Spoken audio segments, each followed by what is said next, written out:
Selamat datang Gajah Mada Muda FKKMK 2020 di kuliah overview program CFHC IPE tahun akademik 2020-2021. Saya Lasdes Kristiani Friday, selaku manajer eksekutif CFHC IPE. Sebelum kita mengenal lebih dalam tentang program CFHC IPE, izinkanlah saya untuk memperkenalkan tim CFHC IPE, dimulai dari tim manajerial CFHC IPE. Ketua 1 yaitu Dr. Widyandana, MPHE, PhD, spesialis mata konsultan. Beliau biasa dipanggil Dr. Doni. Kemudian Ketua 2 yaitu Dr. Nandian Nurlaksana Wilastonegoro, MSCIH. Beliau biasa dipanggil Dr. Nandi. Dan saya sendiri Lasdes selaku manajer eksekutif. CFHC IPE, yaitu singkatannya adalah Community and Family Healthcare Interprofessional Education, atau pendidikan interprofesional kesehatan berbasis keluarga dan masyarakat. Merupakan suatu unit yang dinaungi oleh dekanat, dan dalam kegiatan sehari-harinya itu ada tim, yaitu dari ketua, kemudian manajer, dan korta, serta sekretariat, dan juga dibantu oleh asisten, serta asisten mahasiswa. Adik-adik akan lebih banyak berkomunikasi nantinya dengan asisten mahasiswa dan asisten korta. Mengapa CFHC IPE ini perlu ada di FKKMK UGM? Mungkin kalau di FK-FK yang lainnya, di universitas lain, tidak ada program ini. Apakah ini program tambahan, ataukah ini program ekstra? Jawabannya adalah, ini merupakan suatu core kompetensi seorang tenaga kesehatan.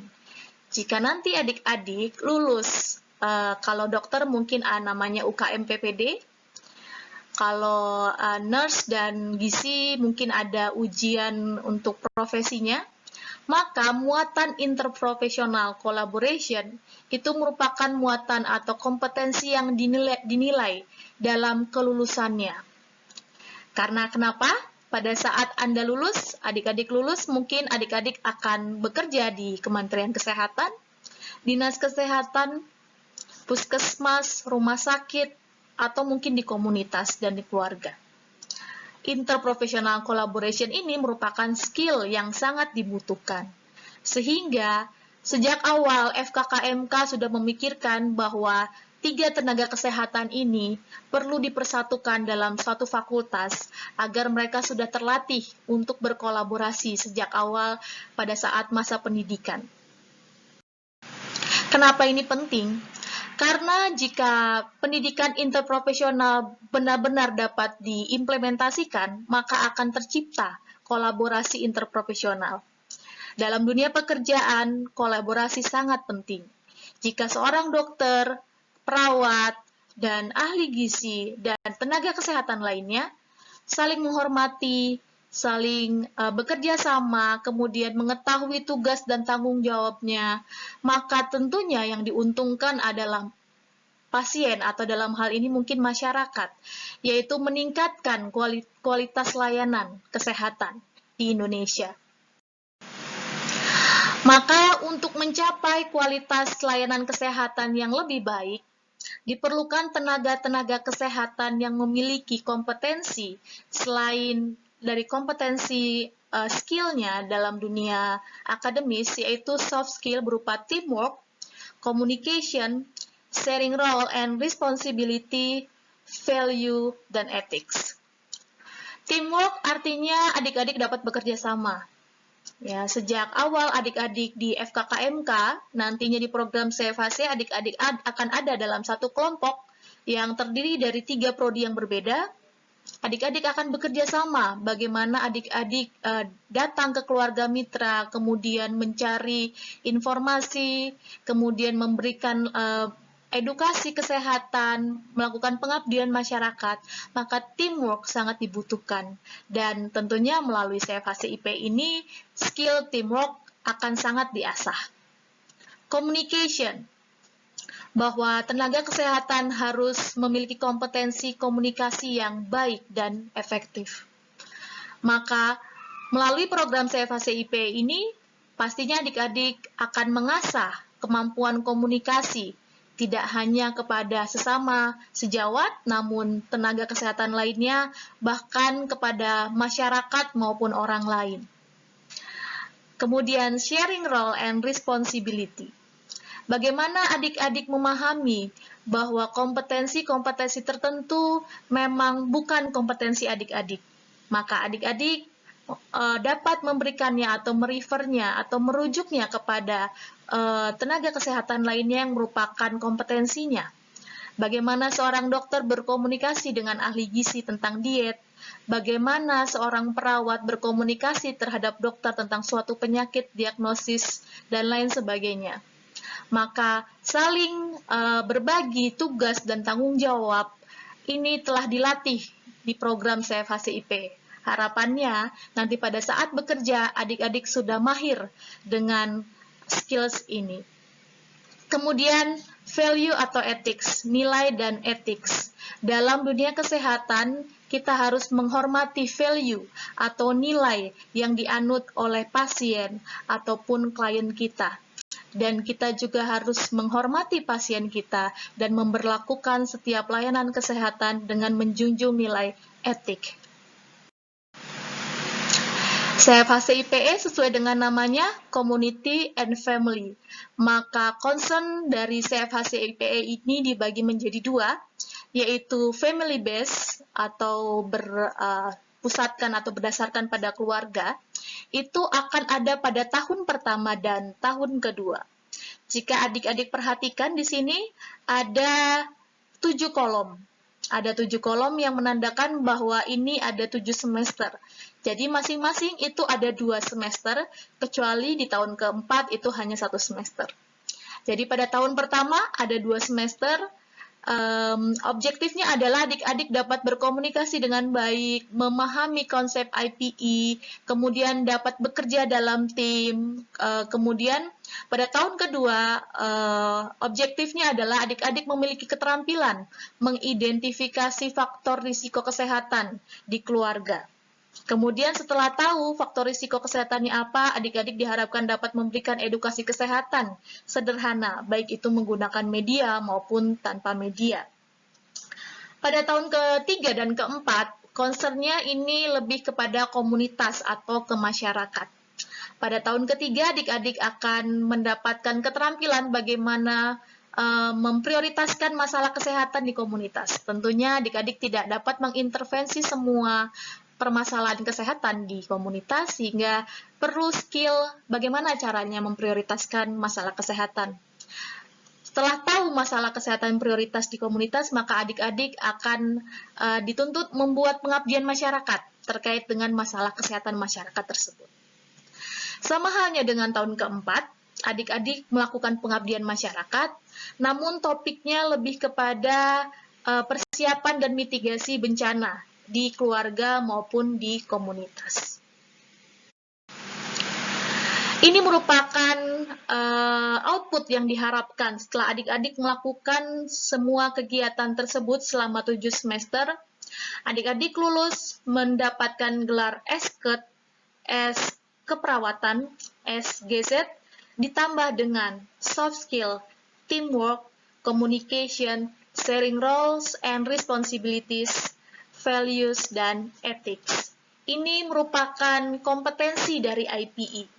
Jika adik-adik telah lulus dengan program CFHCIP ini selama 7 semester, maka adik-adik lulus pula memiliki kompetensi IPE. Ini merupakan mahasiswa CFHCIPE, karena CFHCIPE itu diinisiasi pada tahun 2013. Artinya karena ini merupakan program wajib, pada tahun 2013 kita mulainya, maka seluruh mahasiswa yang masuk di FKKMK merupakan mahasiswa yang ada di program CFHCIPE. Ini merupakan data baik itu dari mahasiswa prodi kedokteran, ilmu keperawatan, dan gizi kesehatan. Dari tahun 2013 sampai 2020. 2020. Apa saja yang kita lakukan selama 7 semester ini? Tentunya tidak lain dan tidak bukan ada kuliah, ada tutorial, ada kunjungan lapangan, dan ada juga feedback dan evaluasi. Kegiatan yang dilakukan di kampus meliputi kuliah, seperti hari ini overview lecture, kemudian dinamika kelompok, ini khusus untuk tahun pertama, kemudian ada kuliah pakar, ini akan lebih banyak diberikan secara daring dan sinkronus, kemudian tutorial, dan juga feedback dan evaluation. Sedangkan kegiatan di lapangan yaitu kunjungan rumah, kunjungan komunitas atau masyarakat, dan melakukan mini project seperti pengabdian masyarakat. Namun pada saat ini kita ada dalam masa pandemi, maka kunjungan lapangan tetap dilakukan, hanya saja tidak dilakukan kunjungan secara fisik, namun secara daring. Selama 7 semester, adik-adik akan dibimbing oleh dosen pembimbing lapangan atau kita sebut dengan DPL. Beliau-beliau merupakan dosen di Fakultas Kedokteran, Kesehatan Masyarakat, dan Keperawatan. Dan juga instruktur lapangan. Instruktur lapangan adalah tenaga kesehatan yang berada di puskesmas. Bisa dokter, bisa ahli gizi, bisa perawat, dan yang lainnya. Selama 7 semester, adik-adik akan dibimbing oleh DPL dan IL yang sama dan berada di kelompok yang sama dengan teman-teman dari prodi yang berbeda. Ini merupakan tugas dan tanggung jawab dari tutors, yaitu DPL dan IL, yaitu mereka atau beliau-beliau menghadiri training of trainer, kemudian melakukan monitoring dan supervisi kegiatan mahasiswa, dan memberikan penilaian, membantu mahasiswa untuk menyelesaikan permasalahan yang ditemukan dalam kegiatan CFAC maupun kegiatan di lapangan, kemudian membantu mahasiswa menjawab pertanyaan dari keluarga mitra yang mungkin adik-adik mahasiswa tidak bisa menjawabnya, dan ini merupakan suatu hubungan yang terus-menerus dari semester pertama sampai semester 7. Jadi DPL dan IL akan memantau perkembangan adik-adik dalam rangka mencapai core kompetensi dari IPE. Seperti saya telah sebutkan sebelumnya, program CFAC IPE ini bukan merupakan program ekstra ataupun UKM, tapi ini merupakan kegiatan inti dari program sarjana S1 di FKKMK UGM. Sehingga adik-adik harus mengikuti semua kegiatan yang ada di CFAC IPE ini. Namun, mungkin ada saatnya adik-adik tidak dapat mengikuti kegiatan CFAC IPE. Misalnya adik-adik sakit atau mengalami kemalangan atau mewakili tugas atau lomba dari fakultas atau universitas, maka untuk itu adik-adik diharapkan untuk memberikan surat keterangan, baik itu surat sakit dari dokter, surat keterangan kemalangan, kemudian juga surat tugas dari fakultas atau universitas apabila mewakili tugas lomba dari fakultas atau universitas. Serahkanlah berkas-berkas tersebut ke sekretariat maksimal 7 hari setelah dari hari di mana adik-adik tidak dapat menghadiri kegiatan CFAC IPE.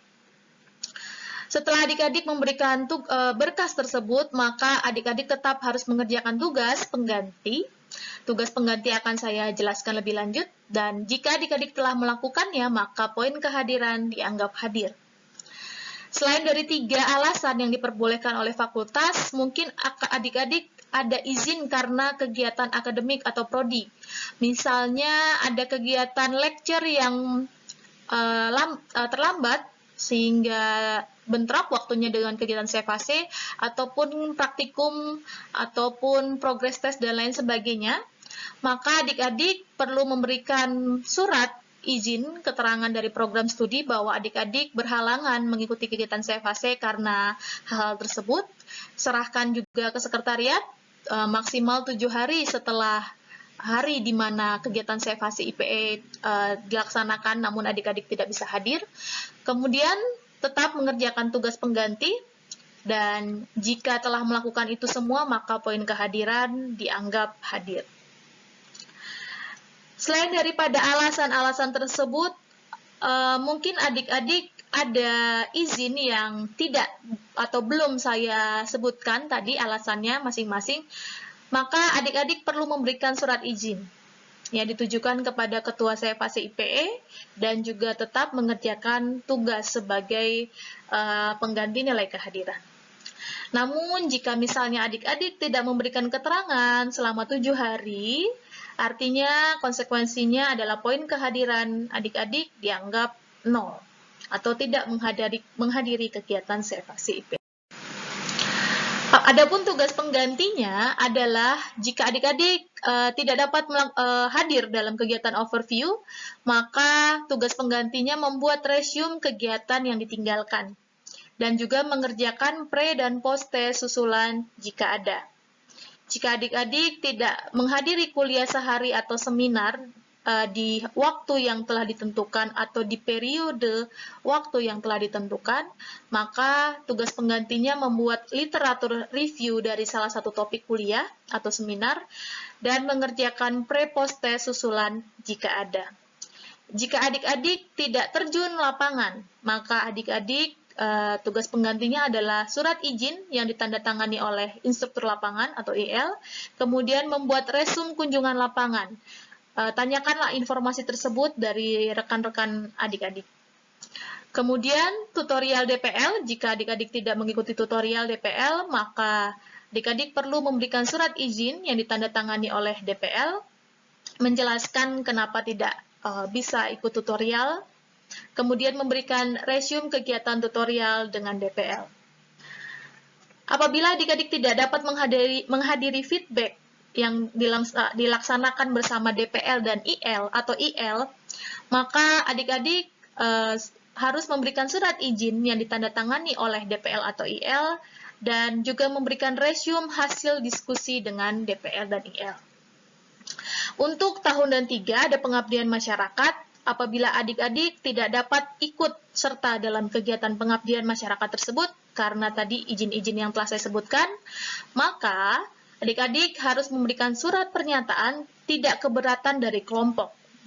Tidak keberatan dari kelompok maksudnya kelompok adik-adik memperbolehkan adik-adik untuk tidak hadir dalam pengabdian masyarakat karena pada saat itu misalnya adik-adik sedang sakit atau adik-adik sedang mengalami kemalangan dan lain sebagainya. Kemudian resume hasil pengabdian masyarakat dan juga surat izin yang ditandatangani oleh IL atau instruktur lapangan. Tidak usah khawatir adik-adik, semua ini, segala aturan main selama ada di CFHC IPE ini bukan menjadi beban, tapi ini adalah supaya kita saling memahami apa yang harus kita lakukan dalam pembelajaran orang dewasa ya. Nah, ini juga akan adik-adik temukan di modul, jadi jika adik-adik ingin melihat lagi, ingin membaca lagi, silakan membuka modul karena ini akan ada di modul. Mungkin itu yang bisa saya jelaskan secara singkat, karena adik-adik tidak bisa dapat datang ke kampus, maka saya tampilkan foto. Ini yang kiri adalah bagaimana adik-adik tahun keempat melakukan simulasi mitigasi bencana. Kemudian foto yang kanan ini adalah bagaimana adik-adik di tahun ketiga melakukan pengabdian masyarakat. Nah, jadi kegiatan CFHC IPE ini sangat menyenangkan, tidak membosankan tentunya karena tidak hanya kuliah, tidak hanya melihat video, tapi bisa langsung berinteraksi dengan masyarakat. Itu merupakan poin yang tidak ada di kuliah-kuliah lainnya. Saya ucapkan good luck untuk 7 semester ini. Semoga adik-adik dapat sukses melakukan kegiatan di kurikulum di CFHC IPE. Dan kita punya suatu slogan, yaitu hashtag CFHC IPE Better Together. Karena kita memang harus berkolaborasi, bekerja sama, tidak bisa sendiri-sendiri dalam melakukan tugas kita sebagai tenaga kesehatan. Demikian kuliah overview dari saya. Kurang lebihnya saya mohon maaf. Terima kasih dan selamat datang di program CFHC IPE.